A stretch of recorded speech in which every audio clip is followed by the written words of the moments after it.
Hello everyone. आज हम करने वाले हैं chapter revise motion of system of particles.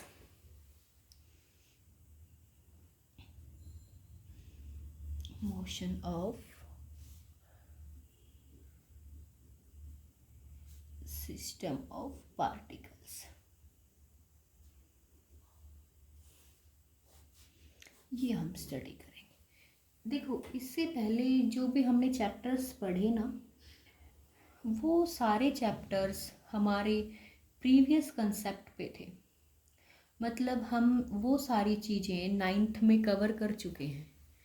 हमें सबका पता था फोर्स क्या है, फ्रिक्शन क्या है, मास, एसेलरेशन, वेलोसिटी, है ना, speed, laws of motion, Newton's के लॉज थे। मतलब हमने कुछ इलेबोरेट करके चीज़ों को पढ़ा, but those things were not new for us. ठीक है, those topics were known to us, हमारे लिए नॉन थे, हमें पता था हर एक चीज़ का। हम नाइन्थ में उनके बारे में कुछ कुछ पढ़ चुके थे। एक्चुअल में जब भी हम फिजिक्स पढ़ें 11th की, तो ये चैप्टर ऐसा है एकदम से न्यू कंसेप्ट के साथ।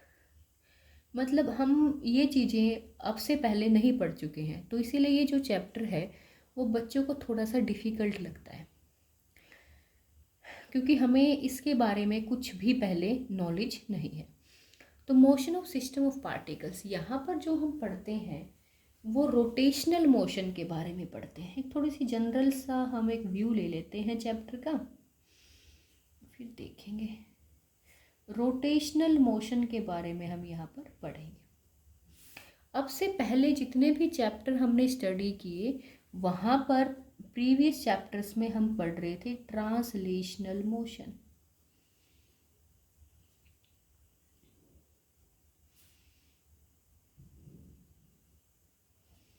ये मोशन हम स्टडी कर रहे थे। ये कैसा मोशन होता है? Straight line motion.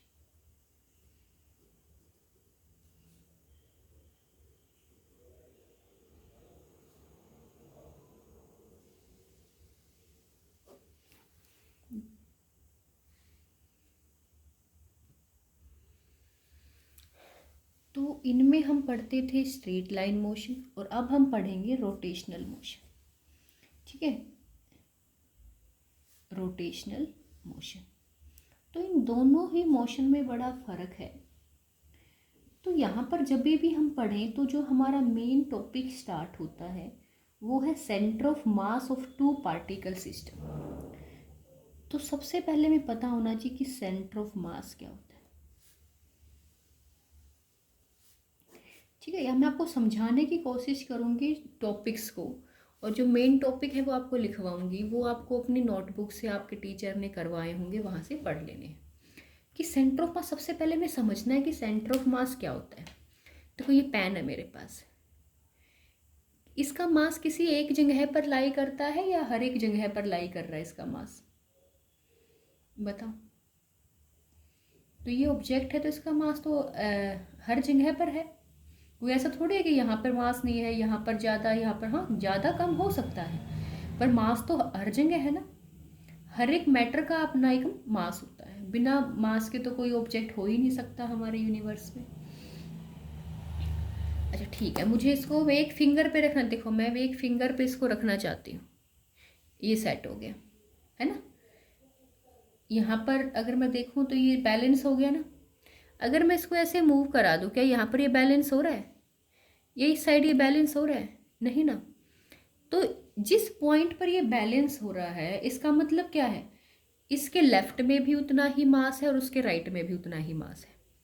तो ये पॉइंट होगा सेंटर ऑफ मास।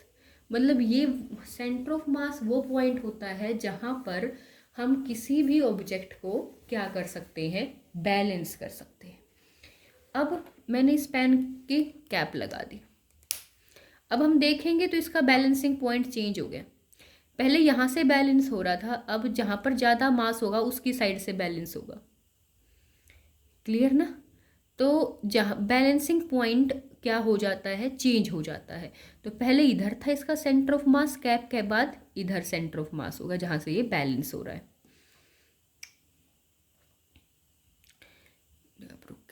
ठीक है, तो उसी पॉइंट को हम क्या कहते हैं, सेंटर ऑफ मास। तो ये वो पॉइंट होता है हमारे किसी भी ऑब्जेक्ट का जहाँ पर हम किसी भी क्या मान के चलते हैं, the total mass of the object is concentrated, it is just assume that, ठीक है, इमेजिन दैट कि टोटल मास इस पॉइंट पर थोड़ी लाई कर रहा है, टोटल मास तो हर जगह पर लाई कर रहा है, but it's just assumption that the total mass of the body is situated at a point from where it is balanced, so that point is called center of mass। Clear.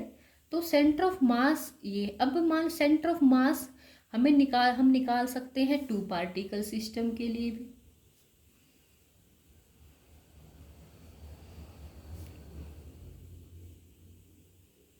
और N particle system के लिए भी।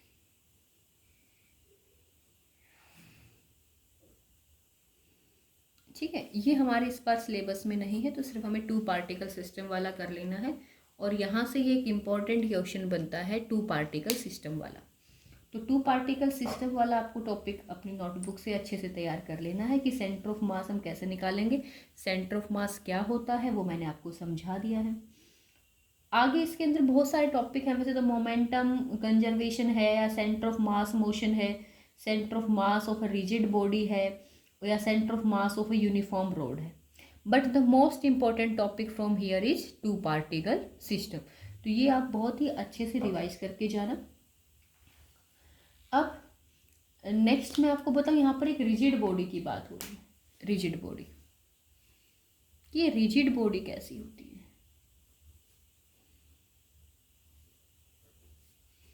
तो हमें ये देखना, rigid body, जैसे जो मेरे पास ये पेन है, क्या इस पेन का ये वाला मास इधर आ सकता है, ये वाला पार्टिकल इधर से इधर शिफ्ट हो सकता है क्या, इज इट पॉसिबल और नॉट, बताइए मुझे, बताइए क्या ये मास इधर से इधर शिफ्ट हो सकता है, नहीं ना। तो this is a rigid body. अब जैसे पानी है, पानी को तो हम इधर से उठा करके उधर शिफ्ट कर सकते हैं ना, that is not a rigid body. क्या हम इसको यहाँ से यहाँ पर शिफ्ट हम इसको नहीं कर सकते। तो रिजिड बॉडी कौन सी बॉडी होती है, जिसके अंदर जो पार्टिकल्स की अरेंजमेंट है that is fix arrangement of the particles, जो पार्टिकल जहाँ पर है, जिससे जितनी हम बेशक से मोशन हो, मोशन के ड्यूरिंग भी अगर ये मेरा पार्टिकल 1 है, ये मेरा पार्टिकल 2 है, और अगर इनके बीच का जो डिस्टेंस है 2 सेंटीमीटर है, तो आप कितना भी मूव करा लो इस बॉडी को, उन दोनों के बीच का डिस्टेंस क्या रहेगा, 2 सेंटीमीटर ही रहेगा। ऐसे ऑब्जेक्ट्स को, ऐसे मटेरियल्स को क्या कहा जाता है, रिजिड बॉडी कहा जाता है। क्लियर।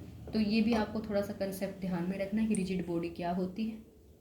अब देखिए यहाँ पर एक कुछ कंसेप्ट आते हैं, कुछ चीज़ें आती हैं जो हमें स्टडी करनी है। हम दो दो चीज़ों को लेकर के पढ़ेंगे, इनर्शिया और मोमेंट ऑफ इनर्शिया।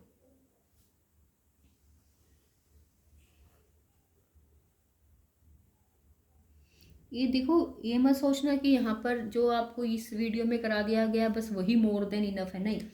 यहाँ मैं आपको जस्ट टॉपिक बताऊँ, देखो एक चैप्टर को कराने में कोई भी आधे घंटे में या 40 मिनट में, 1 घंटे में एक चैप्टर को नहीं करा सकते हम। We can just revise you, हम आपको सिर्फ एक आइडिया दे सकते हैं कि यहाँ पर ऐसा कर सकते हो आप, ऐसा कर सकते हो आप, यहाँ से ये रिवाइज कर लो, यहाँ से ये रिवाइज कर लो। इस चैप्टर को पढ़ाने में कम से कम हमें 2 वीक्स लगते हैं। 2 वीक्स में जाकर के चैप्टर ख़त्म होता है, तो हम आपको 1 घंटे में तो पूरा नहीं करा सकते ना। तो जस्ट ये क्विक रिवीजन है कि हमें कैसे चीज़ों को पढ़ना है, समराइज करना है, याद करना है। तो देखो 2 चीज़ें आप देखोगे, इनर्शिया और मोमेंट ऑफ इनर्शिया। मैं आपको हर एक चीज़ का डिफरेंस समझाऊंगी यहाँ पर कि क्या है। मैंने भी आपको ऊपर समझाया ना, जो हमने पहले चैप्टर्स पढ़े उसके अंदर ट्रांसलेशनल मोशन था, और अब जो हम अभी कर रहे हैं दैट इज रोटेशनल मोशन। तो जो काम इनर्शिया तो हम पढ़ चुके हैं ना, क्या होता है इनर्शिया, इनहेरेंट प्रॉपर्टी होती है। इनहेरेंट का मतलब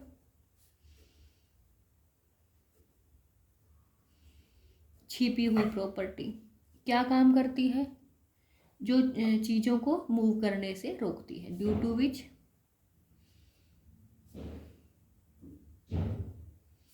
अ body can not start to move itself।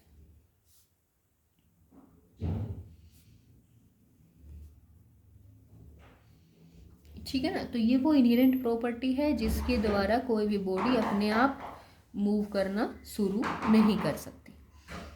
तो ये काम करती है ट्रांसलेशनल मोशन में।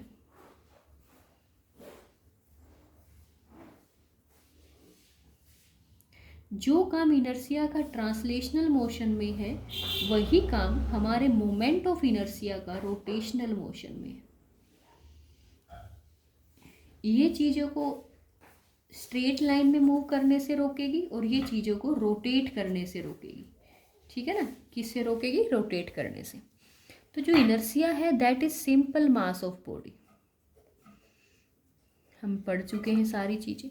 सिंपल मास को ही क्या कहते हैं? हम इनर्शिया कहते हैं। तो मोमेंट ऑफ इनर्शिया कैसे निकालेंगे? I is equal to mr²। R क्या है? मान लो हमें इस एक्सिस के अराउंड चीज़ों को मूव कराना है, ऐसे या एंटी क्लॉकवाइज करवा लो या क्लॉकवाइज कर लो, कैसे भी मूव कराना है। और यहाँ पर कोई पार्टिकल है उस बॉडी का, तो यहाँ से जो परपेंडिकुलर डिस्टेंस होगा from the axis of rotation, this is the axis of rotation. तो जो इस एक्सिस ऑफ रोटेशन से जो हमारा परपेंडिकुलर डिस्टेंस होगा दैट इज कॉल्ड आर। और हमारा मोमेंट ऑफ इनर्शिया क्या होता है? mr²। Clear this point? तो इनर्शिया और मोमेंट ऑफ इनर्शिया में बस यही डिफरेंस है हमारा। ये ट्रांसलेशनल मोशन में मोशन को रिस्ट्रिक्ट करता है और ये रोटेशनल मोशन में। फॉर्मूले आपको दोनों के ध्यान होने चाहिए। ये काम करेगा मास ऑफ बॉडी पर, ये काम करेगा mr² पर। Hope this will be clear to you.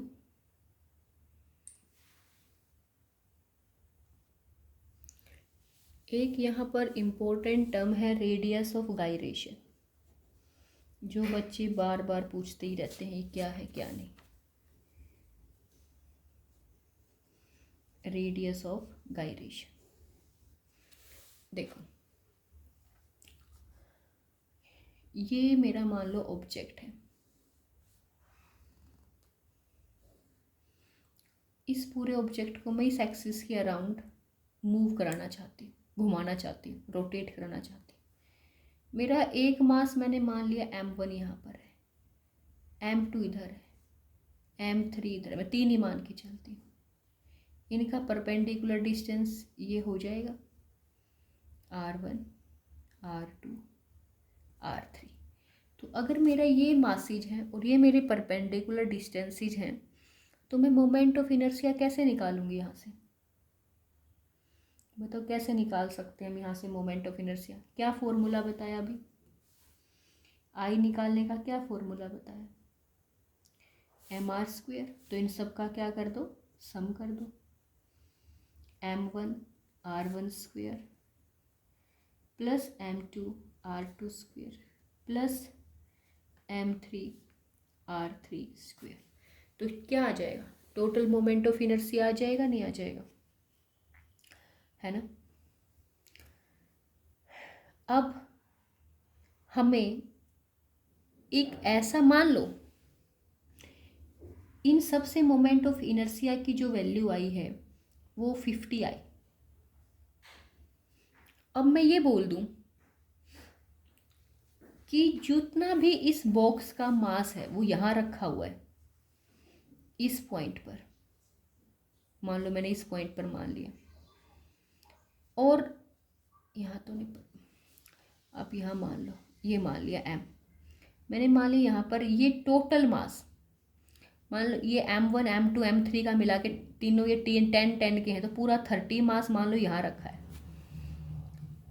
ठीक है। और इस 30 का जो डिस्टेंस है वो मान लो यहाँ पे जितना भी है, कोई भी डिस्टेंस है, मान लो सिंपल r मान लिया, मेरा कहने का मतलब है जो मास हमने M1 M2 M3 में डिवाइड कर रखा है, एक्चुअलिटी तो ये है रियलिटी हमारी। अब हम काम कर रहे हैं अजम्पशंस पे। हमने अज्यूम कर लिया कि जो मास 3 जगह पर डिवाइड था वो हमने बल्क में एक जगह पर हम अज्यूम कर लेते हैं, ठीक है, जस्ट अजम्पशंस। और ऐसी जगह पर अज्यूम करना है और ऐसा डिस्टेंस, इतने डिस्टेंस पर अज्यूम करना है कि मैं उन दोनों की अगर मल्टीप्लाई करती हूँ तो मोमेंट ऑफ इनर्शिया क्या आए, 50 आए।